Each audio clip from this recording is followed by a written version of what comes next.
Hi everyone, Dr. Mancini here, and I want to bring up a question that often comes up. It's actually not a question, it's a statement, and the statement is this: I can't get up to work out. I can't get up. I'm just not wired that way. Then I immediately ask the question, why do you go to work? Why do you get up to go to work? And they say, well, because I have to. I say, okay, all right, well, you have to. You mean somebody's like twisting your arm to do it? No, I have to get up to work. And I said, well, what if you didn't go to work? And they would say, well, if I didn't go to work, I wouldn't get paid. I said, okay, well, let's go a little deeper.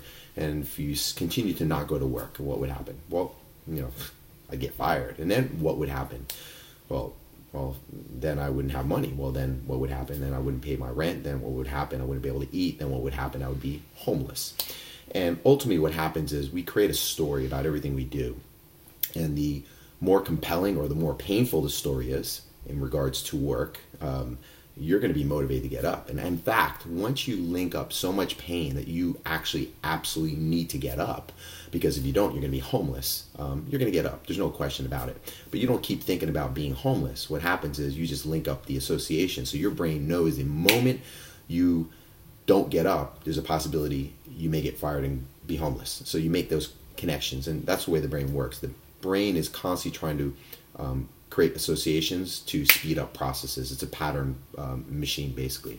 So what we've done is we've created a story, and that's why we get up to go to work. So what happens with people that can't get up to work out is that they have not created a strong enough or compelling enough story. And what I'm encouraging you to do is start to develop a routine of creating a story about if you don't work out, what's going to happen downstream, and if you do work out, what are the positives? What are the compelling whys? Because you don't want to live always from a place of moving away from pain. Ultimately, you want to move away from pain, but more importantly, you want to move towards something that will give you more joy, more pleasure. One of the tools I use is at night before I go to bed, the last thought I have is thinking about me waking up. Not hoping I'll get up, not I'll try or we'll see. It's basically the alarm goes off at 4 a.m., boom, I'm up. If I even think for a moment, I'll see how it is, I'm going right back to sleep. And I've done it. I have done it.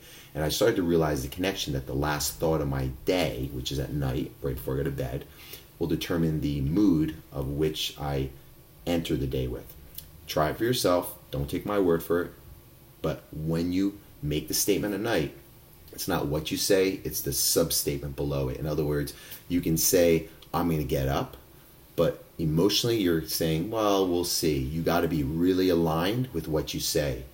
No different than when you say, I'm going to get up to go to work. You're not going to say, we'll see, I'll try, depends on which way the wind's blowing. No, you're getting up. So again, create the routine. The last thought of your night is, I'm getting up. And what will happen is the moment you wake up, the moment that alarm goes off, you're going to wake up.